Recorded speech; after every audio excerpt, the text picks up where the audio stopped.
How can a device so little cause so much trouble? You know, cell phones, they're not going away, but a new crop of phones might make that inevitable transition a whole lot smoother for kids and parents. We have a new job to do as parents, which we never had before, which is to sort of help these kids to learn how to navigate this space so they can do it responsibly and that tech can end up helping them and not hurting them in their life. Yeah, that's Dane Whitbeck. He's the CEO of Pinwheel, just one of a new wave of smartphones designed just for kids.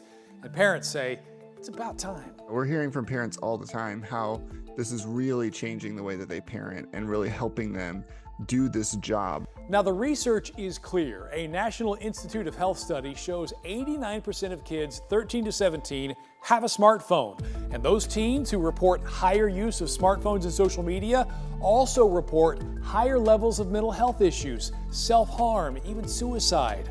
But experts point out that phones are just digital tools that can also be used to help kids learn to read earlier, assist with math skills, and are essential to communicating with their peers. Kids need to be able to manage this tech themselves, and that ultimately our job as parents is to teach them and guide them to do that. That's where the Pinwheel phone comes in, and others like Gab or Bark. They're built with parental controls in mind and also a limited feature set that eases kids into the digital world instead of throwing them into the deep end. It's helping kids to learn that this is a tool first and not a toy.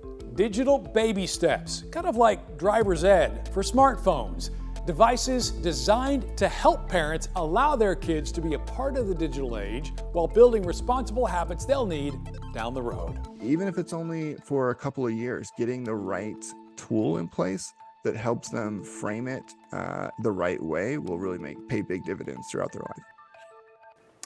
I'll be honest, as a parent, there are times when I say no technology till you're out of the house. But I think that analogy that he utilized, that idea of defensive driving classes, driver's ed, if you will, before you get behind the wheel, made a lot of sense. That your kids are going to have access to these devices at some point in time. It's better to have them learn how to use it where you can kind of help them so that by the time they're older, they're not just like absolutely sucked into these things. Well, we even had a colleague who said, listen, I don't want to send my daughter off to college and she's never had Instagram before, because then what's going to happen when I'm not there to sort of help her navigate the situation? So it makes sense. I guess it depends on the child. Well, and I think what's cool about some of these new phones too is they're designed to make that parental control aspect a lot easier and to wall off some of the things you really don't want your kid to do. It's a little harder with an iPhone to get it dialed in and just right. So really something to consider. Okay, not a bad option.